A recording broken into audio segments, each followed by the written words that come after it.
All right. Hi, everybody. It's our CFB Talk 142. It is Tuesday night. This is when we'd like to talk to you. So I just want to go ahead and welcome you all. And when you join in, would love to have you hit request and be happy to let you up here. I just threw that comment down at the bottom. So if you'd like to be part of the conversation, I welcome you. Just have to be on the Twitter app on whatever phone you're on and hit request, and I'll let you up here. We can have a conversation about whatever you'd like to talk about. It's Tuesday. There's a lot of things going on. Oh, I see our good friend Thak is here, so I'm going to go ahead and let him up. So hopefully my phone won't act weird. Last week I realized I had a cord malfunction. So, of course, everything that can go wrong does go wrong, and then you just roll with it because that's what you do. Hey, Thak, how are you doing? Hey, how's it going, man? How's it going, Bobak?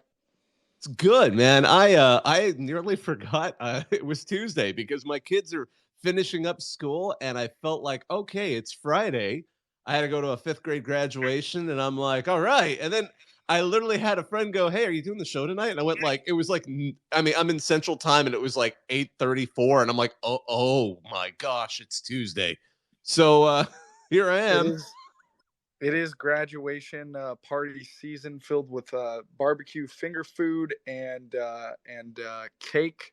So happy graduation season to all those are celebrating. Yeah, for those who choose to celebrate. Oh my goodness. So I wonder what's going on with you, man. What are your thoughts on college football recently? Because there's been I mean, there's stuff going on. I mean, at Heater all levels. heater of a news week, my friend. Heater of a news week.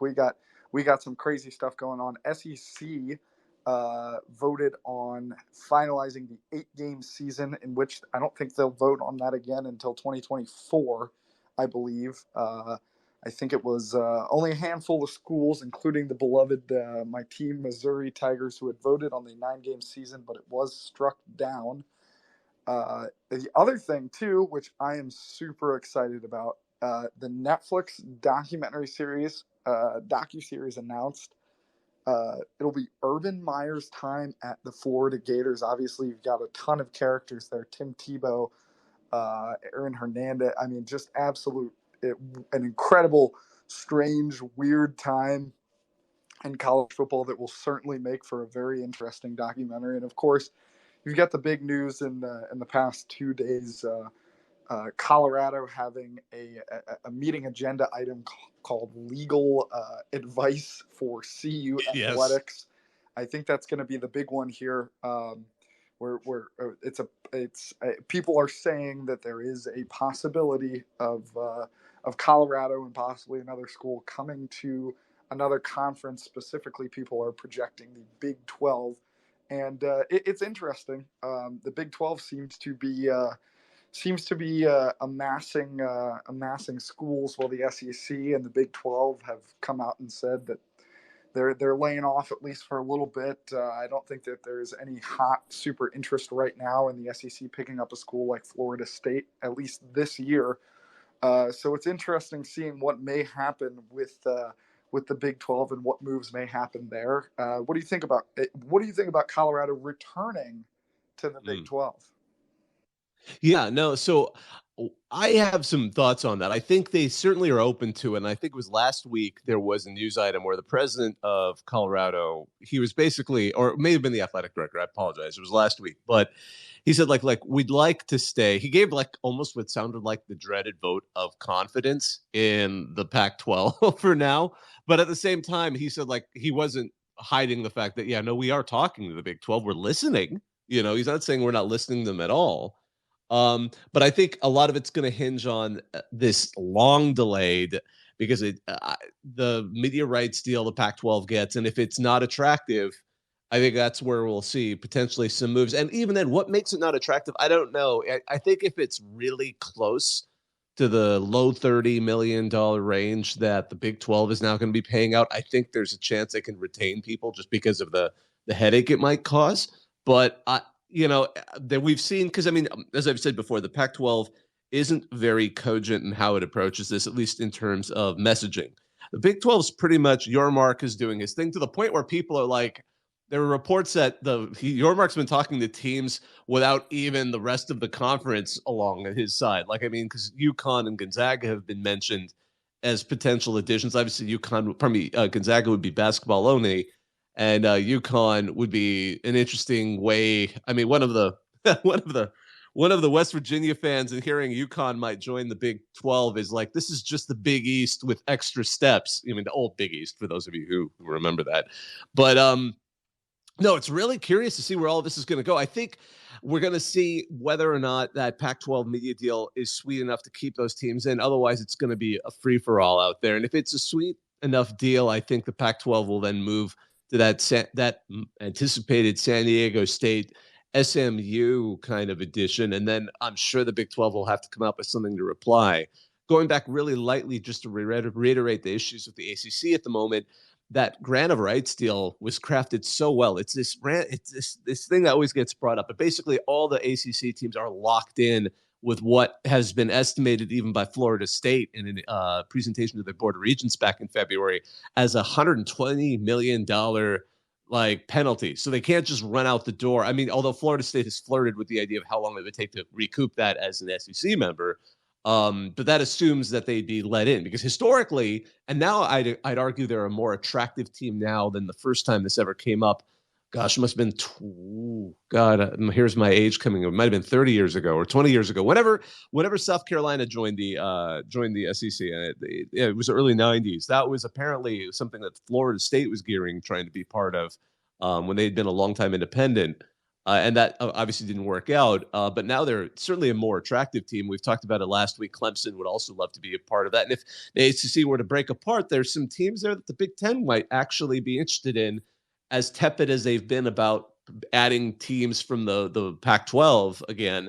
Because Oregon and Washington certainly would like to go over there. I think, Georgia Tech suddenly becomes an attractive program because suddenly you have the Atlanta market in the Big Ten, and then, Miami, or then, the Carolina team, North Carolina is certainly an academic fit. Virginia is an academic fit, and they're in, although Virginia might be a little close. I'm not to Maryland as much as Maryland's pulling in TVs, but I'm not sure. It's an interesting question. I just apologize. I just saw we have someone else who wants to join in. So Nathan, I'm going to go ahead and let you up. So once you get up, I'd love to hear from you, Nathan. What's going on? I was just thinking about what you were saying about Colorado. And I was thinking that, I mean, the Big 12, it looks like they're just trying to get programs on to avoid becoming a sinking ship. But Colorado is a big program. They make money. It makes sense. I think it would make a lot more sense for them to take a look at the Big Ten. Is it just a thing that the Big Ten isn't looking to expand right now? I think it's a bit of that. I think the problem Colorado has, they aren't necessarily attractive to the two biggest conferences right now, which are going to obviously be the SEC and the Big Ten. Part of it is, I don't know. It's interesting. It might be the Colorado market, because again, it tends to come down to television market. That's what's making them attractive. That's what made USC and UCLA so attractive. They would go together and they would bring the LA market with them, to the point where the Pac-12 is like, oh crap, we got to add somebody now in Southern California, and that leaves San Diego State, which becomes attractive to both the Big 12 and the Pac-12. But Colorado tends to not come up as much, and I think maybe it is just Denver isn't a big enough market to be attractive on the level that, say, that's why I mentioned Georgia Tech, even though they haven't really had a whole lot of success since Paul Johnson.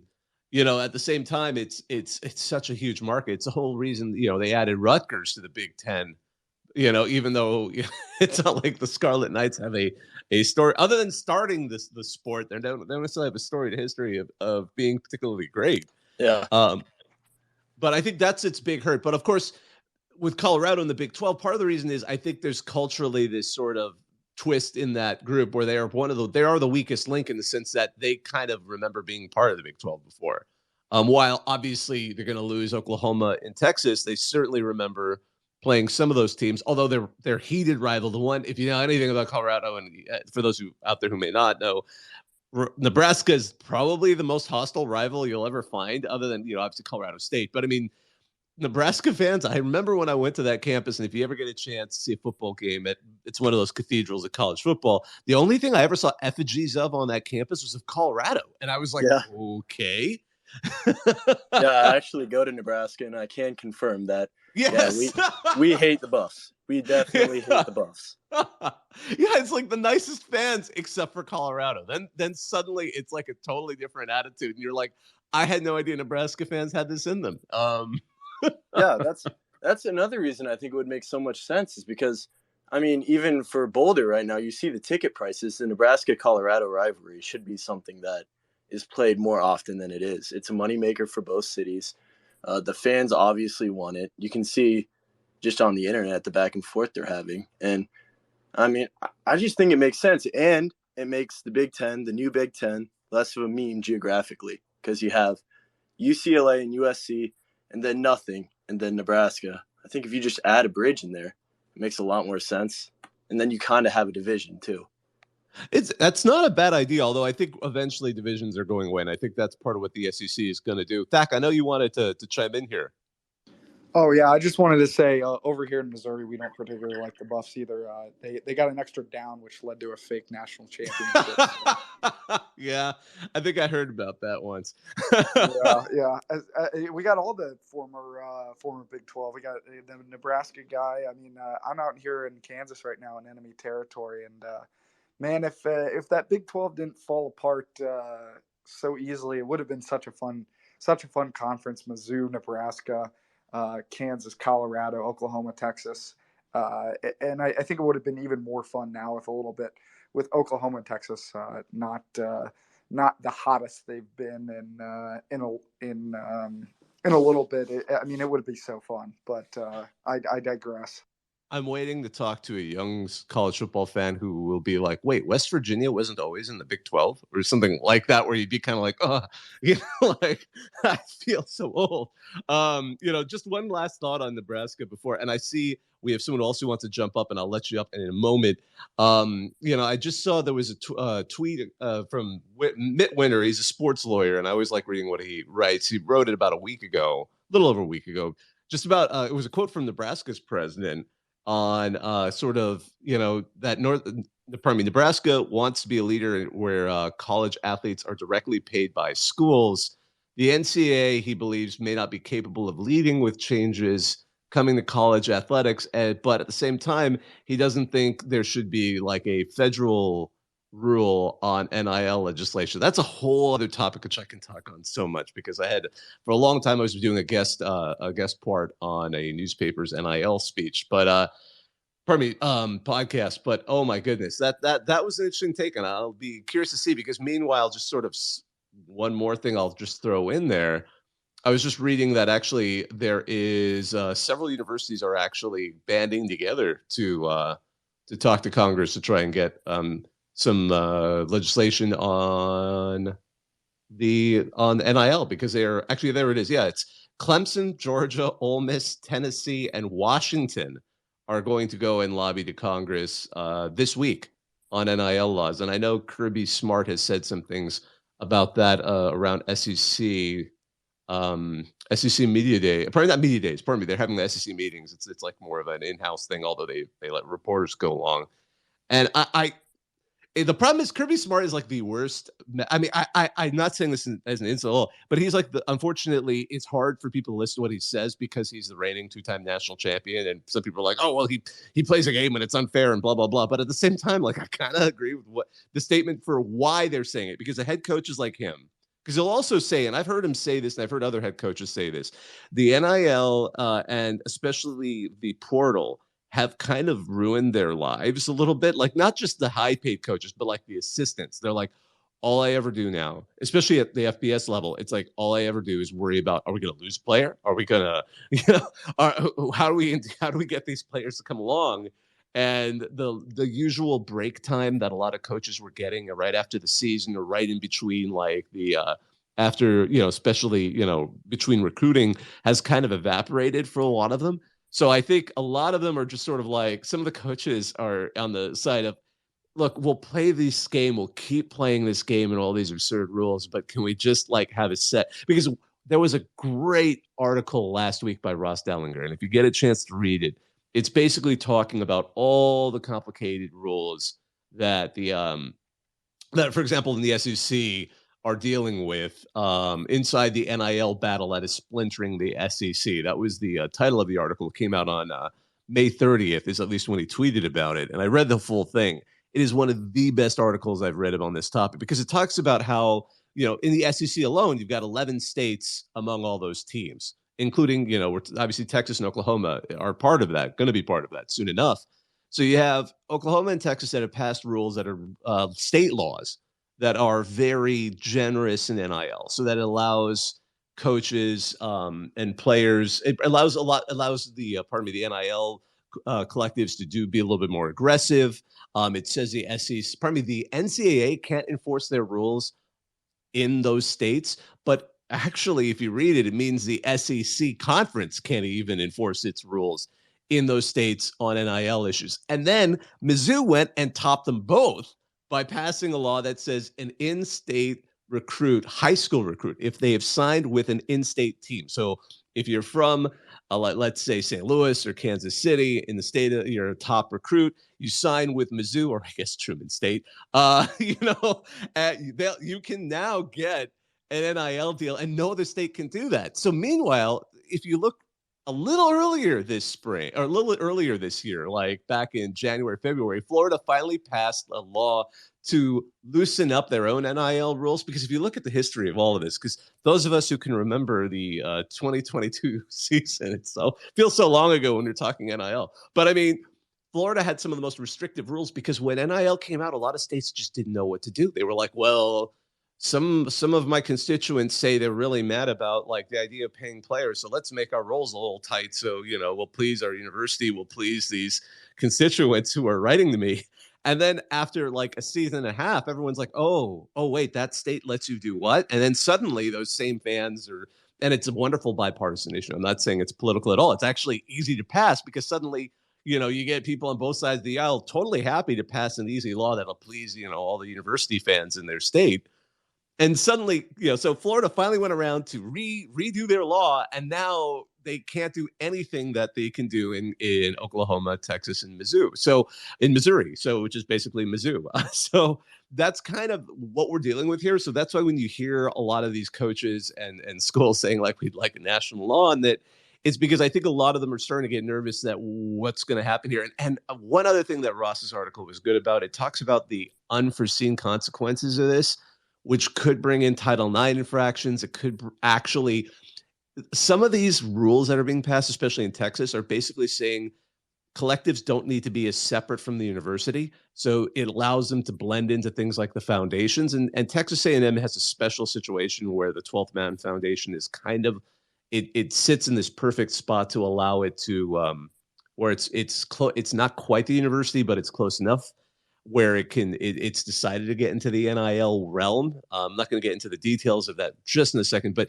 the problem is eventually you start to erode what it means to be a nonprofit. And that becomes a huge factor for universities, because if you're saying, oh, we're giving, tax deductions to people donating to an NIL function, I mean, it's really hard to say you're following a charitable cause by paying a player to play a sport. Purportedly the player will show up maybe for a nonprofit. Some of them are doing like individually. Some athletes are doing some really amazing things for nonprofits. And I don't want to paint with a wide brush there, but I mean, sometimes it's just like you show up at a Zoom meeting and make an appearance or talk to some, and maybe they'll throw one kid from a children's hospital into this audience to say it's a charitable event. But part of the problem is if you're not careful, and I say this as someone who has founded a nonprofit. Like we actually at our CFB have a nonprofit wing that's federally recognized. And I remember, I'm a lawyer by background. I'm a lawyer enough to know that I needed a lawyer. So talking with all, it's like we had to make sure, what you do involving a nonprofit has to stay with that mission.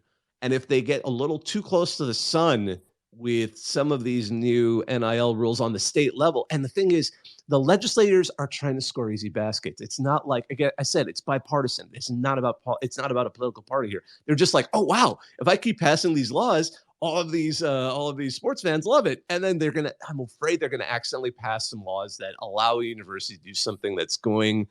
Well, one university is probably going to end up being the poster child for it, and suddenly there's going to be some ugly lawsuit, and I could totally see some anti-sports people people who kind of think, oh, universities are lost their way, challenging a law or challenging their universities, the foundation associated with the athletics department, and saying that they're crossing a line, and then suddenly things get in a lot bigger on a level that a lot of, I think, fans just don't realize. And it's so funny because all of this has been happening in like the last few months of the off season.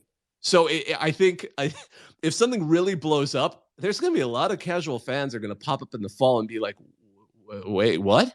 When did this happen? Last time I heard Georgia won a national championship, and USC's defense sucks. Well, how did we go from that to this? But that was sorry, I was trying to fit a lot of stories into one little summary there. But I want to let West Coast Kane up. I mean, he's been super patient and waiting. Let's let him up and be a part of this. So, hey, I'd love to hear from you. Feel free to unmute, and we'd love to hear what your thoughts are right now. Well, I think I'm having some technical difficulties because I couldn't hear anything. Hey, Thacker, Nathan, did either of you was it just my side or? I didn't hear anything. Okay, cool. Either. All right. So I've had a panic because sometimes that happens. It might have been because it was. I'm going to go ahead and let him up one more time. But all right, thank you, Nathan. I really appreciate that. Really weird when I become speaker. All of a sudden, everything cuts out. That's really interesting. Oh, that's so funny. Because you're up now. I did want to discuss things, but I don't know. No. I swear, I couldn't hear you on my side of it, and sometimes it's a technical issue with actually just. I don't know what side of Twitter Space it is because like last week I figured out my cord was what was going wrong, but I've had issues where I've let people up after they've been waiting for a while, and sometimes it doesn't wait. But typically it's been when I let people up and they've been on mute for a while. But now you're up here, and we'd love to hear from you. Yeah, now I hear fine. So, I actually did want to discuss employment and NIL in particular. So it just happened to be great timing because I just wrote a law review article on this actual topic. Oh, I love this. Thank you. Yeah. Oh my gosh. So was it a note or a comment? It was a comment. Oh, right? It was a full-on 65-page comment. Oh yeah. Yes. Sorry, that's technically for those of you out there. That's what it calls it when law students tend to write the part of the RV. But anyway, sorry, I didn't mean to. I just love that you did that. But please I want to hear what your thoughts are on this. One thing that is happening right now in the Third Circuit, I mean, that it seems to be highlighting or talking about, other than Ross Ellinger and people like him, is players are about to be considered employees by federal courts. They're going to rule that college athletes are employees, but nobody is, other than the NCAA particularly, no one is really prepping for this, and no one is really saying, hey, we gotta pump the brakes a little bit. Because the results of this, while maybe legally sound, will be disastrous. I'm talking about, I've spoken with agents, I'm talking athletic departments shutting down. Because how are you going to support not only 85 player plus football team, and then you're still going to pay the walk-ons necessarily, and then you also have to pay the gymnastics team, the hockey team. I mean, there's so much that is going to be on the table, and I guess you are kind of talking about there are schools banding together on the NIL front, but I'm not really seeing anybody trying to feed to agents or feed out to the media, hey, this is going to be a disaster, and it's impending. Because right now it's, I don't know, the courts, it already got through the lower court, or at least got appealed to the Third Circuit, and the Third Circuit is looking basically like they're going to agree with the lower court. So it just seems like it's going to happen, and I don't think anybody's actually doing anything about it, and I don't think fans realize how disastrous this could potentially be. Yeah, I'm with you on that, and I think it's exactly when you take the moment to sort of scratch the surface of what's going on with all of these, with all of these different approaches that are being taken between all the states. It's like they're not writing these thinking about that. They're sort of, and then you have a lot of universities that are kind of pushing the line, and it's funny too because you hear you'll read interviews where some of the folks who are, and this goes to what you said at the beginning, that a lot of folks are either asleep at the wheel or they're just not quite getting it. They keep saying, like, we had assumed this might happen, but we thought it wouldn't happen immediately. And I'm like, it's like they just didn't realize. There's folks here who kind of in the back of their head may have thought things would kind of start pushing things again into this employment area, but just figured, oh, well, there'll be this, I don't know, gentleman's agreement, to use an older style term, that people won't cross that line. And then within like a year, it's like, nope, we're all going to chase after. I mean, do you think there's any way it could be halted? Do you think, I mean, is something like federal legislation the only option, or what do you think would be, is this an unstoppable force at this point? That's the issue. I'm an optimist, so I'm holding out hope that that's not the case. And there are things that could be done to kind of halt at least the progress. And I think that's why Charlie Baker ultimately was appointed as the president of the NCAA, former mayor or governor of Massachusetts. So he knows how to deal with both sides of the aisle.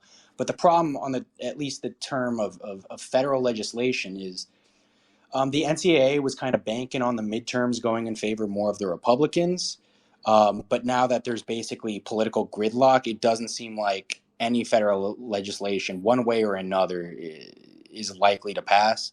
You kind of had a couple years ago with at least NIL legislation. I think it was Cory Booker. I forgot the name of that NIL bill, but it basically wanted a national NIL legislation. And then also healthcare benefits tacked onto that. I don't think any federal legislation of the sort is coming down the pipes anytime soon, though. But I will say that there are ways of stopping this, but it starts on a more conference-wide and school-wide level. I don't think the NCAA has enough power to do anything at this point anyways. So you basically need conferences like the SEC, like the Big Ten, to basically share media revenue. And then that makes lawmakers more inclined, and judges, I'd say, more inclined to rule in favor of the NCAA. Because for years, it's been court case against the NCAA, basically saying, oh, they're amateurs. They don't deserve to be paid at all. And then basically after Alston, courts, especially Justice Kavanaugh's concurrence, where he basically was like, no, we're not doing this anymore. They're not amateurs. Nobody thinks that way anymore. The gig is up, essentially. So what schools and conferences need to do is give their players a share of the wealth. And I'm currently in California. Eric Holden, one of our assembly people here, I forgot the name of the bill. It's the College Athlete Protection Act, I believe is the name of it. And basically what it does, and it basically splits media revenue on certain schools and certain teams. So teams that basically, I forgot how they're doing this. I wrote it a while back. Basically, these teams, you make a certain amount of money, and then revenue from that team is split up, and then 50% goes to the players, but it's put into a trust for each player. So basically, you have to graduate within 6 years of enrolling in that university to get paid what you're owed. And I think that legislation like this on a statewide level and on a school-wide level, basically sharing and then saying, okay, you can get this money, but you have to graduate within 6 years. That makes it basically it negates the whole thing where it's like, oh, they're not student athletes anymore. They're just athletes. They're employees. Well, no, they're students. They're working for their degree. They get paid if they complete their degree. Just things like that. Things that that's interesting. So I didn't even know about that one. That's a really, and you're right, because I mean California, just because I mean it drove the NIL issue to begin with, and they are still kind of developing that. But I just want to go back to, I agree with you on because I'm loving every comment you're making. By the way, this is really interesting stuff, and I can tell.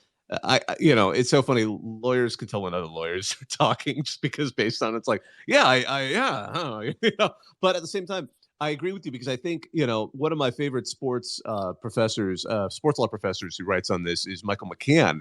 And he's been pointing out constantly, he's like, there's very little chance that all of these federal proposals are going to make it out of committee. Like, we keep seeing several of them. There's been at least 3. I know one came out of the Senate.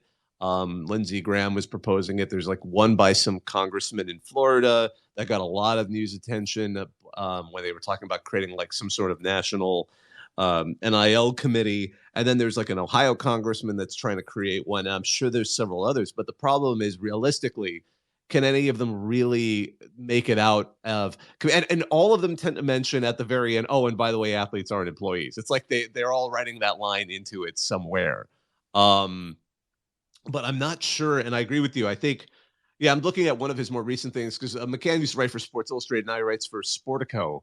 You know, he just like, the odds that Congress passes anything are slim, especially as state laws, labor law litigation, National Labor Relations Board action, and basic economics reconstitute the relationship between college athletes and their school. So he's like you. He thinks it's going to be a state level thing, or at the very least a conference level thing, where we would need someone like the SEC and the Big Ten, most likely paving that way. And it seems like, if any of them, it's going to be the SEC at this point, because their states, their 11 states are the ones doing all the craziest things right now in competition. Because and you get, that's why you get someone like Kirby Smart and Nick Saban, 2 guys that, you know, they know how to play the game, but and I mean the recruiting game specifically. But at the same time, it's like, you know, I mean, I love every time Nick Saban says something, his warnings are my favorites. Like, you guys don't know what's, I'm not doing a Nick Saban impression, but he's like, you guys don't know what's coming, but you don't know what you're going to be dealing with. And he says that with like, you know, I'm going to win, right? You know, if you want me to play this game, I can play this game. You're not going to like it. You know, Vanderbilt or whoever he's talking to. But my goodness. Yeah, that Congress, that California proposal, the idea of like, it has to be 6 years to get your share of it. That does at least tend to tie some of it back into the student athlete model, which is interesting. Although again, I'd be interested to see how that moves forward.